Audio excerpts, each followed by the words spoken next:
जय श्री महाकाल। नमस्कार। आस्था गुरुकुल में आपका स्वागत है। हम बात कर रहे हैं लघु पराशर के वो श्लोक जिसमें ये बताया गया है कि व्यक्ति का समय कब खराब आता है।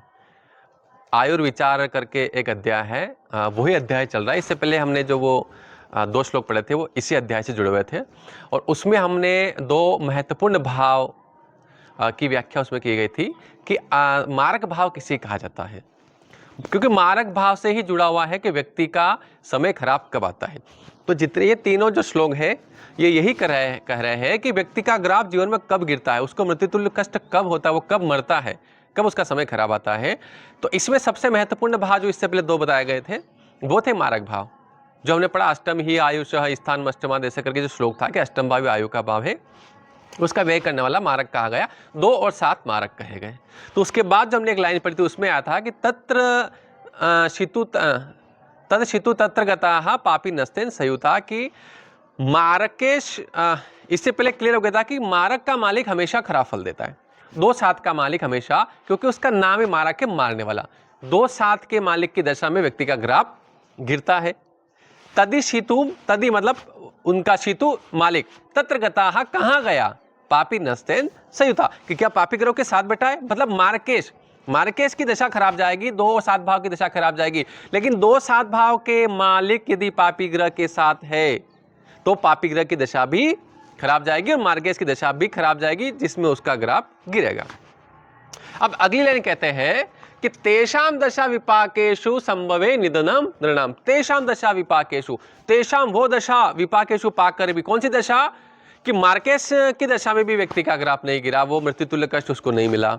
मार्केश ने जिन पापी ग्रहों के साथ संबंध बनाया उन पापी ग्रहों की दशा में भी उसको निधनम नहीं मरा, मृत्युतुल्य कष्ट नहीं मिले। तेषाम दशा विपाकेषु कि उनकी दशा पाकर भी संभवे निधनम नृणाम कि फिर भी संभव नहीं है, नृणाम मनुष्य, संभवे निधनम उसका निधन फिर भी संभव नहीं हो रहा है। तो फिर कह रहे तेषाम संभवे कि फिर तो संभव है, साक्षात व्ययाधीश दशास्वपि, व्ययाधीश व्यय का मालिक, व्यय भाव 12 भाव कि फिर तो द्वादश भाव के मालिक की दशा में ही व्यक्ति का ग्राफ गिरेगा, उसका मृत्युतुल्य कष्ट मिलेगी। ये पहला श्लोक है कि ऊपर जो दशा बताई गई उसमें उसका जीवन फिर भी अच्छा चल रहा, बढ़िया चल रहा है, कहीं न कहीं अच्छा ग्रहण संबंध बना रखा होगा, सौम्य ग्रहण संबंध बना रखा होगा, तो उसको मृत्युतुल्य कष्ट नहीं मिल रहा है। तो फिर बताया गया कि फिर 12 भाव की मालिक की दशा में तो उसको मृत्युतुल्य कष्ट मिल रही है। अगला श्लोक आया कि अलाभे पुनरे तेषाम। अलाभे मतलब फिर भी कुछ भी प्राप्त नहीं हुआ है, मतलब फिर भी कुछ नहीं हो रहा, 12 भाव की मालिक की दशा में भी उसको कोई मृत्युतुल्य कष्ट नहीं हुआ है, अलाभे। तो पुनरतेषाम, तो फिर बता रहे पुनरतेषाम आगे संबंधेन वे शितु, संबंधेन वे शितु, वे शितु कि वे भाव के मालिक के साथ संबंध हो, वे भाव का मालिक ने जिस ग्रह से संबंध बनाया है उसकी दशा में उसको मृत्युतुल्य कष्ट मिलेगा। कि 12 भाव के मालिक ने जिन ग्रहों से संबंध बनाया है उस ग्रह की दशा में मृत्युतुल्य कष्ट उसको मिलेगा। संबंध है ना वह शितो, वह भाव का मालिक जिन ग्रहों से संबंध बनाता है उसकी दशा में उसको मृत्युतुल्य कष्ट मिलेगा। कंचित शुभा नाम, फिर भी कुछ शुभ हो गया। ऊपर जो दशा बताया गया उसमें कुछ भी नहीं हो रहा है, कंचित शुभा नाम फिर भी शुभ हो गया। तो कह रहे दशासु अष्टमे दशासु च कि फिर तो अष्टम भाव के मालिक की दशा में ही उसको मृत्यु मिलेगी, मृत्युतुल्य उसको कष्ट मिलेगा, उसका समय खराब आएगा। किसकी दशा में? दशा स्व अष्टमेश कि अष्टमेश की दशा, अष्टम भाव के मालिक की दशा ही उसके लिए खराब जाएगी। जो कुंडली का जो अष्टम भाव होता है उसके मालिक की दशा खराब जाएगी। मैं कुंडली यहाँ रख के इसलिए नहीं समझाता हूँ कि आपको इतना तो बेसिक नॉलेज होगा इससे कि मैं क्या बोल रहा हूँ, आपको वो सब समझ में आ रहा होगा। क्योंकि कुंडली में अगर मैं समझा भी दूंगा तो कोई एक लाइन से आप नहीं समझ पाओगे। जिसको थोड़ा बहुत ज्योतिष का ज्ञान है वो मेरी बातें आराम से समझ पा रहा होगा कि मैं क्या बोल रहा हूँ। कभी ऐसा नहीं कि कमेंट आते हैं आपके कि कुंडली रखकर समझाओ, तो कुंडली रखने से समझाने से वीडियो बहुत बड़ा बनता है। तो ये उन लोगों के लिए जो थोड़ा बहुत ज्योतिष जानते हैं।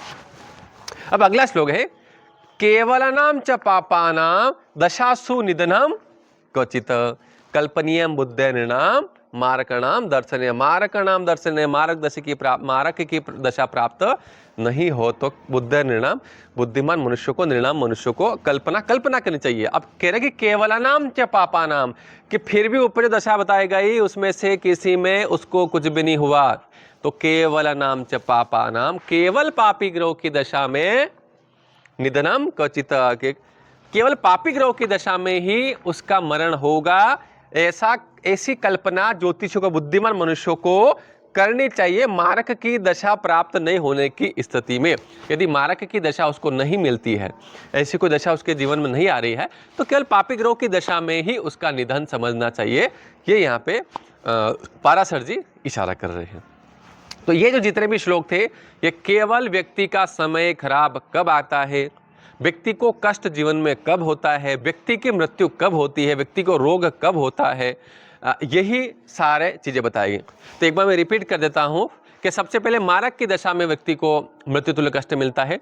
मारक की दशा नहीं प्राप्त होती है, उसमें नहीं मरता है, तो मारक ग्रह ने जिन पापी ग्रह से संबंध बनाया, संबंध 4 प्रकार के होते हैं, एक तरह दृष्टि संबंध, परस्पर दृष्टि संबंध, युति संबंध और आपस में राशि परिवर्तन, 4 प्रकार के संबंध होते हैं, जिस पे हमने वीडियो बना रखा है। तो मारक के मालिक ने जिन पापी ग्रहों से संबंध बनाया है उसकी दशा में उसको ग्राफ गिरेगा, मरेगा वो, फिर भी नहीं हुआ तो 12 भाव के मालिक की दशा में उसको कष्ट होगा। 12 भाव के मालिक की दशा में कष्ट नहीं होता है तो 12 भाव के मालिक ने जिन पापी ग्रहों से संबंध बनाया किसी भी ग्रह से, उस ग्रह की महादशा में उसको कष्ट होगा, महादशा हो या अंतर्दशा हो।